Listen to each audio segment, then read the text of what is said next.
Tacloban, Cavite, tapos dito na naman sa Zamboanga City. Yun na nga ho eh. So, ang tinitingnan ho natin, hindi lang yung seguridad. So, hindi lang bakod, hindi lang CCTV, hindi lang metal detectors. Importante ho yun.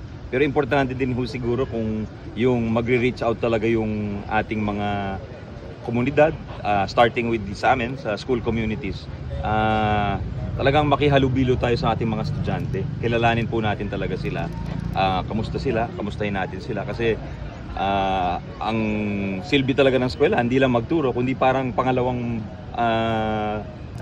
tahanan na ho yun eh. So talagang kailangan pag-igihan po natin. Yung sinabi po ng ating mahal na Pangulo is make sure yung kilala natin ang ating mga estudyante, yung teachers, hindi lang nagtuturo kundi nangangamusta din.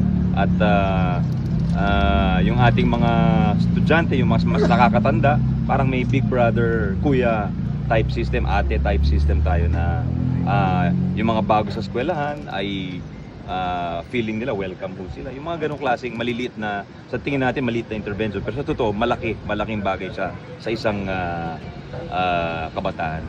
According